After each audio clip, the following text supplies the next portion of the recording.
The grand hall of the Kalreen Imperial Palace was not a place for warmth or friendliness. It was a hall of cold metal walls and sharp angles, lit by pale blue light that made even the most lavish decorations look distant and unwelcoming. Liam could feel the weight of 1,000 alien eyes on him as he stepped forward. He had been warned about this moment. Humans were not trusted here. The Kalreen Empire saw them as unpredictable, clever to the point of being dangerous, and far too willing to use kindness as a weapon. The princess he was about to meet, Serenia, was said to be the embodiment of this belief. Sharp-tongued, quick to judge, and never fooled by smiles. Still, Liam held a small wooden box in his hands. Inside was a single flower, an earth lily, white and soft, its petals still fresh despite the long journey through space. It was the kind of gift humans gave when words weren't enough. He wasn't sure if she would understand it, but it felt right. The doors slid open with a deep metallic hum, revealing the throne chamber. 2 lines of armored guards stood on each side, their golden spears gleaming. At the far end sat Princess Serenia on a tall, curved throne, her long silver hair flowing over dark blue royal robes. Her gaze was steady and unblinking, her expression carved from stone. Liam walked forward slowly, the sound of his boots echoing in the silence. When he reached the base of the steps leading up to the throne, he bowed slightly, just enough to show respect without looking submissive. Human. Her voice was calm but cold. "You've traveled far. Speak your purpose." He opened the box, revealing the lily. "A gift," he said simply. "From Earth." Her eyes flickered down at the flower, then back to him. No change in her expression. "A flower?" she asked. "Do you think we lack our own plants?" "It's not about what you lack," Liam replied. "It's about what it means." Serenia leaned forward slightly, her gaze narrowing. "And what does it mean, in your kind's strange mind?" "That not all meetings have to start with demands," he said. "Sometimes they can start with something simple, something peaceful." There was a faint, almost imperceptible twitch in her lips, though not a smile. "Why are you being so kind, human? What do you really want?" The question hung in the air like a blade. The guards shifted their stance, sensing tension. Liam didn't flinch. "Nothing," he said, meeting her gaze without hesitation. "Not every act has a hidden cost." A few murmurs rippled through the court. Some looked confused, others suspicious. The princess sat back in her throne, still, watching him. "Then you're either a fool or a liar," she said finally. Liam gave a small shrug. "Maybe, but I'd rather be a fool who tries than someone who starts with hostility." The princess didn't reply. Instead, she gestured for one of her attendants, who took the box from him and set it aside. Then she stood. "Very well, human," she said, her tone unreadable. "Let us see if your words match your actions. There are matters that require a neutral hand. You will assist." It wasn't a request. Later that day, Liam found himself walking through the palace corridors beside an elderly Kalreen advisor named Varash. The advisor explained the task: mediating a dispute between 2 merchant clans who had been on the verge of open conflict. "You must understand," Varash said, his voice low.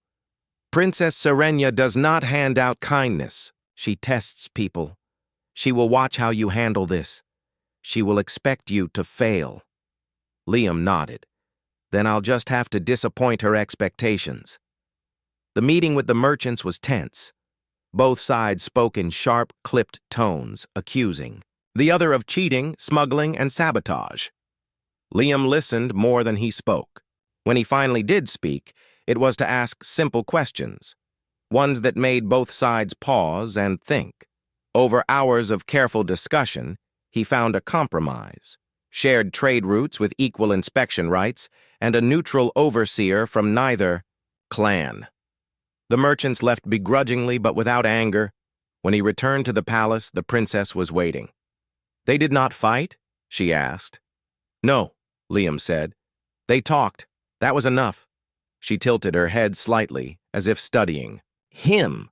And what did you gain from this?" "Nothing," Liam replied again, "except the satisfaction that maybe fewer people will suffer because of greed." Her eyes narrowed, but she said nothing. Days passed, and more tasks came his way. Repairing a damaged archive where centuries of Calreen history were stored.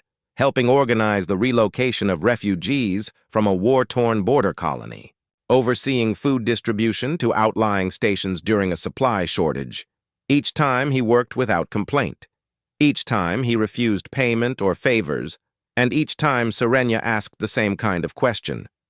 "What do you really want, human?" And each time he gave the same answer. Nothing. But one evening, as Liam walked through one of the palace gardens, he noticed the flower he had given her. Still fresh, kept in a crystal vase on a small stone table near a bench.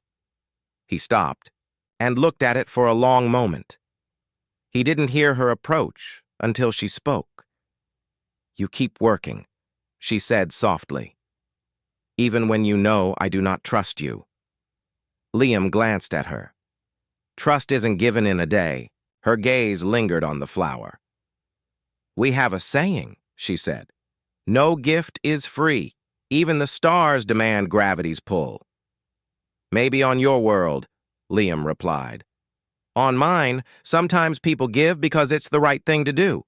She studied him for a long time, then finally said, "We shall see, human."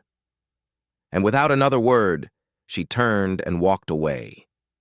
That night, as he returned to his quarters, Liam couldn't help but smile. Maybe she still doubted him. Maybe she still believed every kindness had a price. But she had kept the flower, and that meant something. The next morning, the palace halls felt colder than usual. News had spread across the capital that a major shipment of food for the outer colonies had gone missing. To the Calreen, this wasn't just a problem. It was a matter of honor. Losing.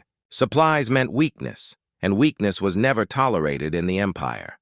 Liam was summoned to the throne chamber once again. Princess Serenia sat on her high seat, her silver hair lit by the pale morning light streaming through the tall windows. Her expression was sharp and her gaze fixed on him as soon as he entered. "Human," she said, her tone brisk. "We have a problem. Food bound for the outer colonies has been stolen. The people there are on the edge of famine. You will go and retrieve it." Liam blinked. "Retrieve it? I'm not a soldier." "No," Serenia replied. "You are not, but you have a way of making people talk, and I suspect this theft is more about politics than hunger." He could hear the unspoken words. She wanted to see if he would succeed without resorting to violence, or if his so-called kindness would fail him here. He left the palace with a small escort of palace guards and an advisor named Varash, the same elderly Calreen who had guided him during his first tasks. They traveled through the capital's crowded spaceport, boarding a transport shuttle bound for the nearest supply hub. The hub was in chaos. Angry dock workers shouted, merchants argued with security, and ships lined the docking bays waiting for clearance. Liam asked questions, moving from group to group, listening more than speaking. Finally, a nervous mechanic let something slip. A certain freighter had departed shortly before the theft was discovered, headed toward a mining outpost. In the asteroid belt, the name of the ship meant nothing to Liam, but Varash's eyes narrowed. "That vessel belongs to House Kale," the advisor murmured. "They are rivals of the princess's family." So it was politics after all. The journey to the asteroid belt took hours. The outpost they found was little more than a cluster of metal habitats clinging to a giant rock. Inside, the air smelled of oil and metal dust. They found the stolen supplies locked in a cargo bay, guarded by armed mercenaries. Liam stepped forward before the guards could raise their weapons. "We're not here to fight," he said calmly. "We just want to talk to whoever's in charge." The mercenaries hesitated, then reluctantly called their leader, a tall, broad-shouldered Calreen with deep scars across his face. He introduced himself as Commander Drail. Drail wasted no time. "These supplies were payment for debts owed to my employers," he said. "The outer colonies will survive without them." Liam kept his voice steady. "And if they don't?" "What happens when famine spreads and people start dying?" "Not my concern," Drail replied coldly. Liam took a slow breath. "What if I made it your concern?" That earned a low growl from the commander. But Liam pressed on. "You think taking these supplies will weaken Princess Serenia? Maybe you're right. But if the people of the outer colonies see that her rivals starved them, they'll remember it. They'll hate House Kale. And when the Empire's balance shifts, you'll be the ones they come for." Drail didn't answer immediately. He studied Liam with a calculating expression. Finally, he said, "And what do you offer in return for me giving this back?" "Nothing," Liam said simply, "except the knowledge that you avoided making enemies you can't afford." It was a gamble. The room was silent for a long moment, before Drail gave a short nod. "Take it, but tell your princess next time she won't be so lucky." The supplies were loaded back onto the transport. As they departed, Varash looked at Liam with something like surprise. "You negotiated with a man who has killed for less, without threats, without bribes. You may not be a soldier, but you are. Dangerous in your own way." Liam shook his head. "I'm not dangerous. I just understand that sometimes the right words can do more than a weapon." When they returned to the palace, Princess Serenia was waiting. She listened silently as Varash reported the events. Her eyes narrowed at the mention of House Kale, but she said nothing about it. Instead, she focused on Liam. "You risked your life for food," she said. "I risked it for people," Liam corrected. "And you still gained nothing from this?" He smiled faintly. "Maybe I gained the knowledge that somewhere tonight, people will eat instead of starve. That's enough." Her gaze lingered on him for a long moment before she looked away. "You continue to puzzle me, human." The next day, she gave him another assignment, one that was clearly meant to test him further. A remote archival station on the edge of the Empire had suffered a reactor failure, threatening to destroy centuries of historical records. The station's crew had already evacuated, but salvaging the archives would require someone willing to face dangerous conditions. "This is not a task I give lightly," she told him. "You could die. If the records are that important, then someone should go," Liam replied without hesitation. The station was silent when they arrived, its outer hull scorched from the reactor leak. Liam and a small team of engineers worked quickly, moving through dim corridors filled with smoke and the faint hum of unstable power cells. He carried box after box of data cores to the shuttle, ignoring the sting in his lungs and the sweat running down his neck. The others urged him to take breaks, but he kept going until every last archive was safe. When they finally left, the station's reactor gave a deep, shuddering roar, and a bright flash lit the blackness of space behind them. Back at the palace, the archives were restored to the Imperial Library. Princess Serenia was there, standing by one of the long tables covered in recovered data cores. "You could have left most of them," she said. "No one would have blamed you." "Maybe," Liam said, "but history matters. If we lose it, we lose part of who we are." She regarded him for a moment, then nodded slightly. "You are not what I expected." "You've said that before," Liam replied. Her lips curved just slightly, not quite a smile. "Perhaps I'll say it again."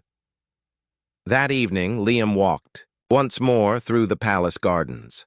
The earth lily was still there in its crystal vase, but now he noticed something new, small, delicate alien flowers placed around it as if to frame it.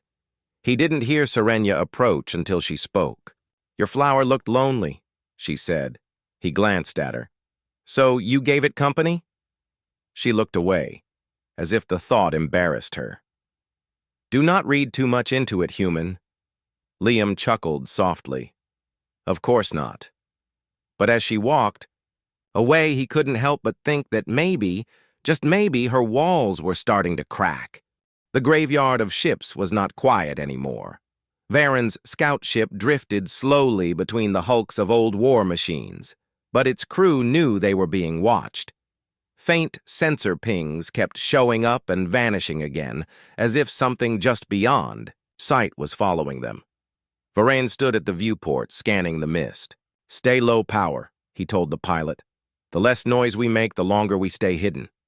His eyes shifted to the display showing the human biosignature. It was still there, weak but steady. He didn't want to think about what condition the man was in after so long. Sir, the sensor officer whispered, the signature is moving. Toward us. Varen felt a knot tighten in his chest. That could only mean one thing. The man knew they were here. In the camp deep inside the graveyard, the human sat near the small fire again, the communicator hidden under a piece of torn fabric beside him. The machine-faced figure who had spoken to him before returned, carrying a piece of metal shaped like a thin disc. You've drawn attention, the figure said. From who? The human asked. From the wrong kind, the figure replied. The collectors, the ones who brought you here, do not like outsiders entering their domain. If your people have come, they will be hunted.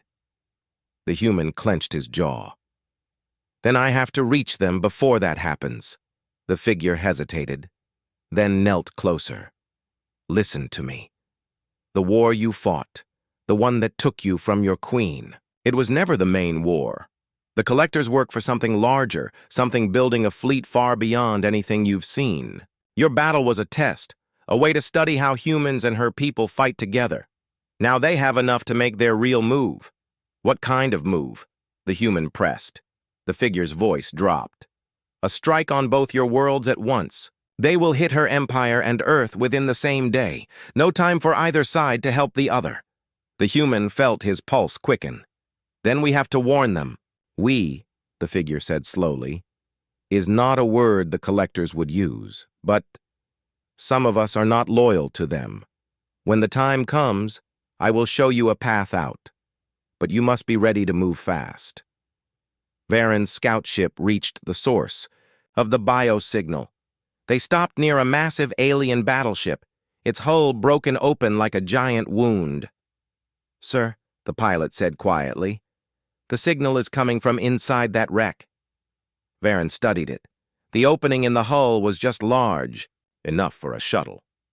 Launch the small craft, he ordered. Quiet approach. Keep main ship ready to jump. Varen himself boarded the shuttle with 2 soldiers. The closer they got, the more uneasy he felt. The battleship's corridors were dim with twisted beams and drifting dust. Over here, one soldier whispered, pointing to faint boot prints in the dust. Varen followed them into a chamber with broken walls open to the fog outside.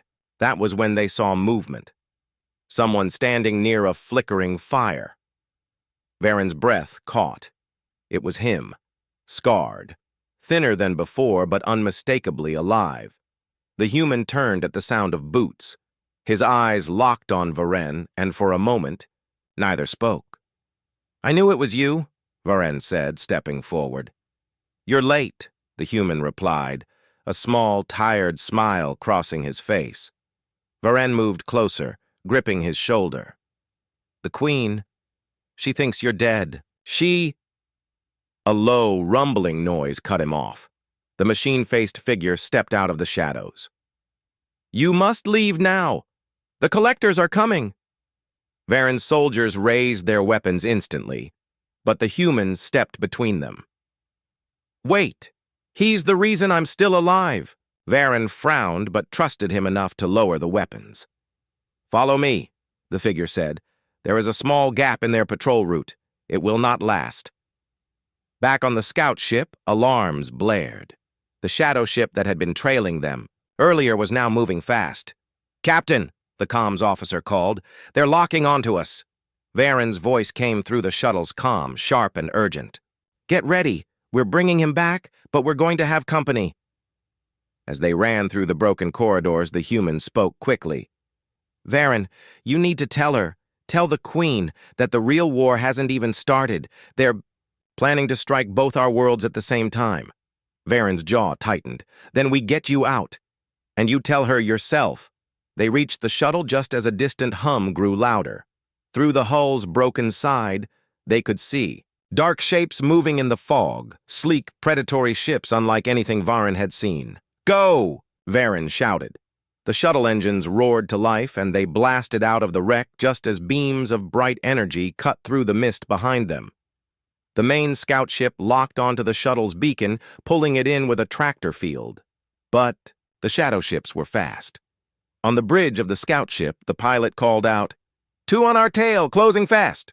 Varen's voice came over the intercom. "Jump engines ready?" "Charging," the engineer replied. 20 seconds. Varen glanced at the human, who stood at his side now. "You'd better hope your queen's ready for bad news." The human's eyes were hard. "She will be. She's stronger than they think." The ship shook violently as a blast hit the aft shields. 10 seconds.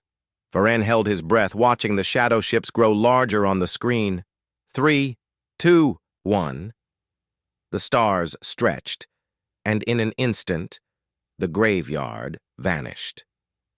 In the palace, the Queen stood at the window of her private chambers, looking out at the city lights. She had received no word from Varen for days. The council had started pressing her again to accept her husband's death and move forward with state matters. But her hand still gripped the cracked data crystal at night, as if holding it could keep that spark of hope alive. A voice came through, her private comm. "Your Majesty," the officer said, "the scout ship has returned, and there is someone with them." Her heart stopped. The docking bay was quiet except for the hiss of cooling engines. The Queen stepped forward as Varen disembarked, saluting her. Then he moved aside. The human walked down the ramp. For a moment the world went still. His face was different, worn, scarred, but his eyes were the same. "You," she began, but her voice broke. "I told you I'd come back," he said softly. The Queen was in the war chamber when the alarm sounded. A holographic map of the border lit up with red markers. Enemy ships had appeared near the outer colonies, moving fast toward inhabited worlds. Her commanders argued over strategy, but she raised her hand for silence. "Where is the scout vessel I sent?" she asked. "Still 2 hours from re-entry, Your Majesty," an aide replied. "Its signal is intact, but—" Before he could finish, the doors opened and a breathless messenger ran in. "Your Majesty, the scout ship has emerged early, and there is someone aboard you will want to see." Her heart gave a sharp, painful jolt. She told herself not to believe, not to hope too soon. "Bring them to me," she ordered. On the scout ship, Captain Varen guided them into the royal hangar under heavy guard. The moment they landed, soldiers surrounded the craft. The bay doors opened, and Aaron stepped down, still wearing the torn combat gear from the day he'd been lost. The Queen stood at the far end of the hangar. For a long moment, neither of them moved. The sound of engines and distant voices faded, and all she could see was him, alive, scarred, but standing. She walked forward slowly, afraid this was some cruel trick. But when she was close enough, he smiled the same way he had the day they parted before the war. "You came back," she whispered. "I told you I would," he said softly. Her hand rose, hesitated, then touched his face. The warmth of his skin broke the wall she had built around her heart. She pulled him into an embrace, ignoring the curious stares of soldiers and aides. Varen cleared his throat gently. "Your Majesty, there's more you need to know." They moved to the war chamber, where Aaron laid out everything he had seen in the graveyard. The images recorded by Varen's ship appeared in the air above. The table, thousands of derelict warships, all arranged with precision, ready to be rebuilt. They've been collecting for decades, Aaron explained. Every battle, every destroyed fleet. They take the remains and use the best parts to build something new. Something huge. A fleet large enough to strike both our worlds at once, the Queen murmured. Yes, and they're almost ready. The attack on the outer colonies now is just to test your defenses. If they break through, they'll launch the main assault. The commanders began arguing again, suggesting defensive lines and evacuation plans, but the Queen cut through the noise. Prepare the royal flagship, she said. I will lead the counter-strike. Aaron stepped forward. You'll need me. I've seen how they fight and... He hesitated. I know a weakness in their control systems. It's risky, but it might give us the edge. She looked at him for a long moment, then nodded. Then you'll stand beside me. Hours later, the royal fleet jumped into the outer colony sector. Massive ships shaped like silver blades surrounded the Queen's flagship, their shields flaring as they approached the battle. Enemy vessels, sleek, black, and silent, were already engaged with the colony's defense grid. Explosions lit the void. On the command deck, the Queen stood at the central platform, her voice steady as she issued orders. Aaron stood at her side, wearing borrowed armor from the palace guard. We'll need to get close to their command ship, he told her quietly. It'll be at the center of their formation. Destroy it, and the rest will lose coordination for a short time. Then we cut straight through, she said, her eyes narrowing. Varen's ship took point, darting ahead of the main fleet to clear a path. Enemy fighters swarmed toward them, but human and alien pilots flew in tight formation, cutting down the attackers with precise bursts of fire. As they closed on the enemies, central formation, the black command ship came into view. Its surface shimmered oddly, like shifting shadows, and energy arcs danced along its hull. Aaron recognized it instantly. It was similar to the massive black vessel that had chased them in the graveyard. That's it, he said. But their armor will absorb most direct hits. You'll have to overload it with constant fire from multiple angles. The Queen relayed the orders. Her fleet broke into 3 wings, each attacking from a different side. Enemy fire poured toward them, shaking the flagship, but they pressed on. Suddenly, a formation of black ships broke off and charged straight for the flagship. The shields flared under the impact of their weapons. Alarms blared, and the crew shouted damage reports. The Queen's voice cut through the chaos. Hold the line. We do not fall back. Aaron moved to a secondary console, his hands flying over the controls. I can force a feedback loop in their targeting sensors, but you'll need to get me within boarding range. The Queen glanced at him. Boarding? You mean to take their ship? If I can shut down their command node from inside, it'll drop the entire fleet's coordination for a few minutes. Long enough for your forces to crush them. Her eyes locked on his, weighing the risk. Then she gave the order. Helm! Bring us in close! The flagship surged forward, straight into the storm of enemy fire. Boarding clamps locked onto the black ship's hull, and a narrow bridge extended between them. Aaron led a small strike team across, the Queen insisting on coming with him despite his protests. Inside, the corridors were dim, lit by pulsing lines of red light. Strange part-machine soldiers moved to intercept them. The fighting was close and brutal, but Aaron and the Queen fought side by side, covering each other's flanks. At the heart of the ship, they found the command node, a massive sphere of shifting black metal. Cables pulsed like veins, carrying streams of energy. Aaron pulled a device from his belt and slammed it into the sphere's surface. Sparks erupted and the lights flickered. 5 seconds, he shouted. The Queen cut down another attacker, standing guard until he yelled, Done! They raced back to the bridge to see the results. Outside, the enemy formation wavered. Ships broke off in confusion, their movements no longer perfectly synchronized. Signal the fleet, now! The Queen commanded. Her forces surged forward, tearing through the disorganized enemy ships. Explosions blossomed across the void. Within minutes, the black command ship began to break apart under heavy fire. Aaron, and the Queen barely made it back to their own flagship before it exploded in a burst of light. On the bridge, cheers erupted as the last enemy ships retreated. The Queen allowed herself a small smile before looking at Aaron. "You saved more than the outer colonies today?" she said quietly. "We saved them," he corrected. For a moment, the noise of victory faded around them, and they stood together, side by side, just as they had before the war took them apart. But deep in her mind, the Queen knew this battle was only the beginning. The fleet from the graveyard was still out there, and they would be ready for it, together. The victory at the outer colonies was celebrated across the Queen's empire, but Aaron knew it was only a temporary relief.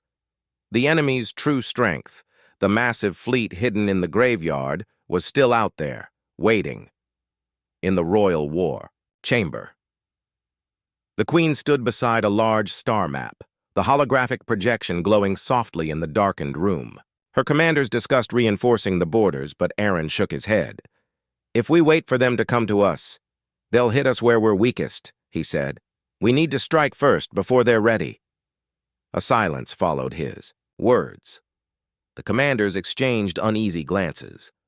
"A preemptive strike?" one of them said. "Against a fleet that size? Impossible." "Not impossible," Aaron replied. "But it will take more than your empire's ships.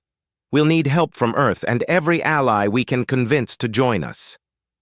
The Queen's eyes softened as she looked at him. "You mean a united front?" "Yes. If they destroy one of us, they'll destroy all of us eventually. Every species they've harvested ships from is a potential target. We just have to make them see it." Over the next 2 weeks, Aaron and the Queen sent urgent calls across the galaxy. Some leaders ignored them, thinking the threat was exaggerated. Others remembered their own ships lost in strange battles, and they listened. Soon, fleets from half a dozen worlds began to gather at the rendezvous point, a massive station orbiting a dead star. Human cruisers, alien spearhead ships, long-range artillery vessels, and even a few war-scarred veterans from smaller factions answered the call. On the day the coalition was ready to move, the station's docking bays were filled with the sound of engines, the air alive with the hum of anticipation. Aaron stood with the Queen on the command deck of her flagship, looking out over the gathered fleet. "This is bigger than any alliance I've seen," he said, "and it will have to be," she replied, "because what waits for us will be unlike anything they've faced before." Varen's scout ship led the way, guiding the coalition to the ripple in space that hid the graveyard. As they approached, Aaron felt the same cold pressure in his chest he'd felt when he first saw it. "Once we cross," he warned over the comms, "we'll have only minutes before they realize we're here. Stay in formation and remember, take out their command ships first." The Queen gave the order, and the fleet plunged through the ripple.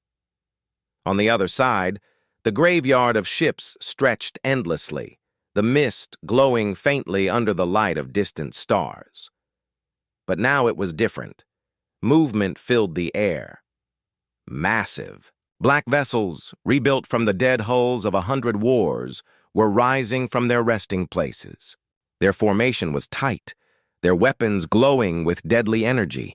And in the center, the largest ship any of them had ever seen, a command vessel the size of a small moon. Its surface shifted and pulsed as if alive. "There's your target," Aaron said grimly.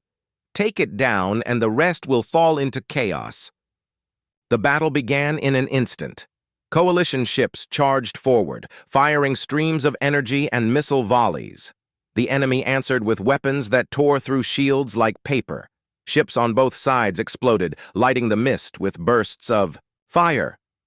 Aaron and the Queen's flagship pushed straight toward the command vessel, weaving through debris and enemy fire.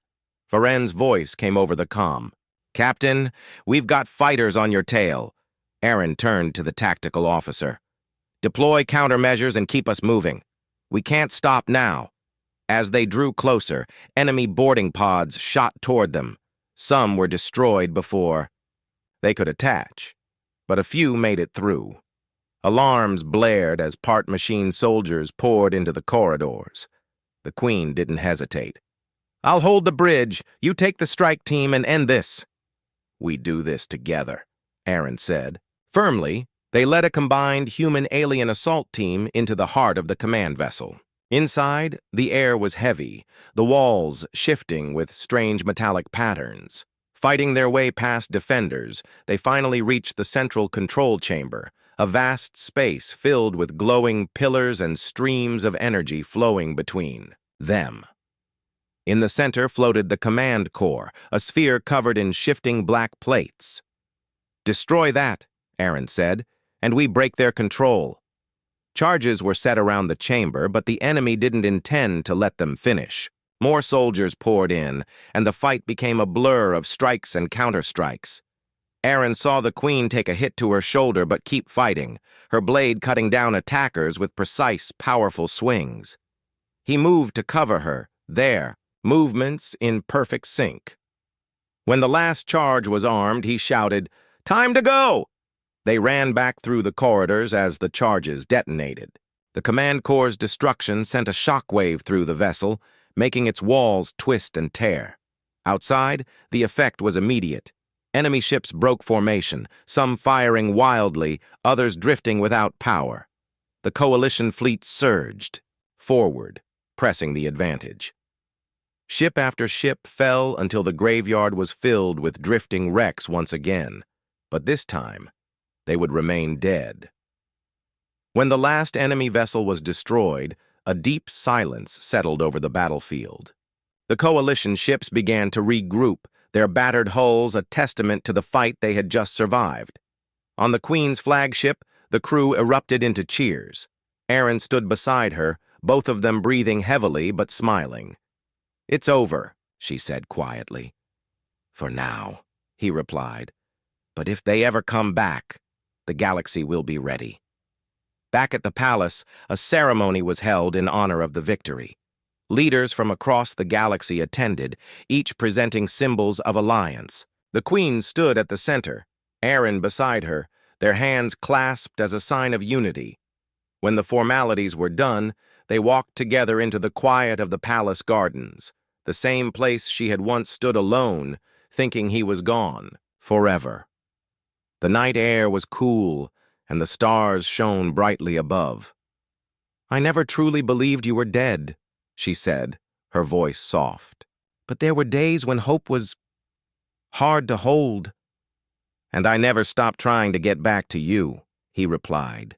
She looked at him, her eyes steady. "Then promise me, no matter what war comes, no matter how far the distance, you'll always find your way back." He smiled, the same smile that had given her strength before the war. "I promise, no matter where they send me, no matter what stands in the way, I will always find you." Together, they stood under the stars, the weight of the galaxy still on their shoulders, but no longer alone.